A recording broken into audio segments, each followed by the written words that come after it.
নমস্কার বন্ধুগণ, কেমন আছেন সবাই? আশা করছি সবাই খুব ভালো আছেন।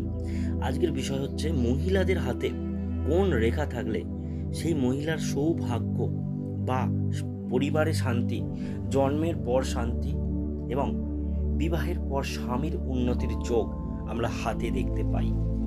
প্রথমেই বলবো বৃহস্পতি পর্বত, কারণ মহিলা মানে একটা লক্ষ্মীর সাথে সংযোগ, মা লক্ষ্মীর সাথে সংযোগ। অনেকে বলে লম্বা রেখা থাকলে নাকি বৃহস্পতি পর্বতে শুভ বলে বলা হয় বা শুভ বলে ধরা হয়। যারা মহিলার ক্ষেত্রে আমার এক্সপিরিয়েন্স অনুযায়ী যদি কোনো মহিলার হাতে কোনোভাবে ক্রস সাইন তৈরি হয় তাহলে সেই হাতটি সব থেকে শুভ, কারণ বৃহস্পতি একমাত্র পর্বত যেখানে ক্রস চিহ্ন থাকলে সেটাকে আমরা শুভ বলে ধরি। এই ক্রস চিহ্ন কি করে? বৃহস্পতি পর্বতের নেগেটিভিটিকে দূর করে এবং যা যা খারাপ গুণ আছে সেগুলোকে আটকায়।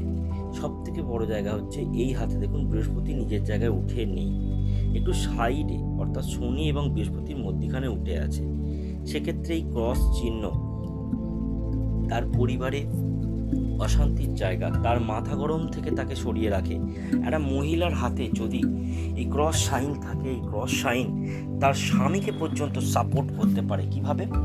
সেই স্বামীর প্রতি বা স্বামীর ওপর কোনো নেগেটিভ ইম্প্যাক্ট যদি কেউ দিতে যায় তাহলে এই মহিলার জন্য ওনার স্বামীর হাতে বা স্বামীর জীবনে সেই ইম্প্যাক্ট থেকে কিন্তু ব্যক্তি বেঁচে যায়।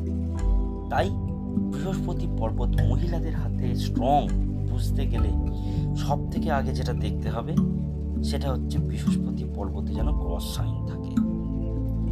এরপর দেখতে হবে হচ্ছে যে সূর্য পর্বত, সূর্য পর্বতের মধ্যে যেন দুটো দিক এরকম উঠে থাকে এবং মধ্যিখান দিয়ে একটা নির্দিষ্ট রেখা যেন সরু লম্বা ঊর্ধ্বগামী হয়ে থাকে।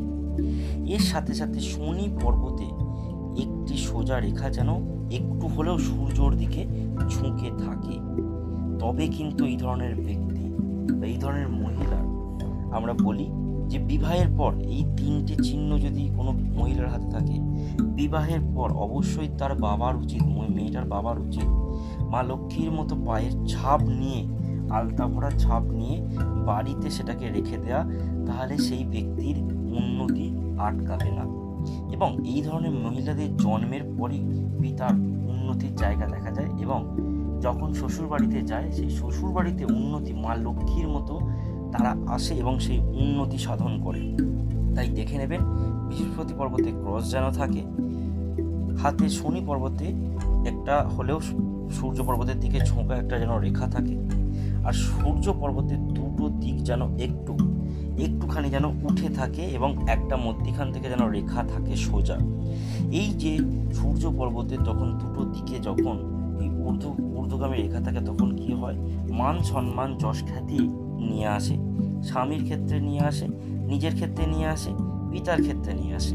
আর ঊর্ধ্বগামী একটা রেখা সেটা কিন্তু স্বামীর বা পিতার আর্থিক দিক থেকে সবলতা, আর্থিক অর্থাৎ ব্যবসায়ের ক্ষেত্রে উন্নতির জায়গা কিন্তু নিয়ে আসে। আর শনি পর্বতে ঊর্ধ্বগামী সূর্যের দিকে রেখা কী করে? শনি আমরা জানি সবসময় ব্যালেন্স করে, শনি সবসময় আপনাকে কর্মফল দেয়।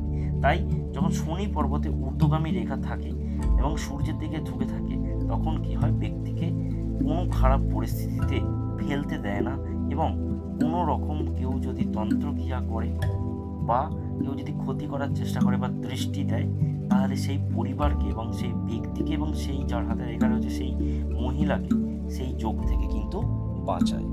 এই হলো আজকের বিষয়।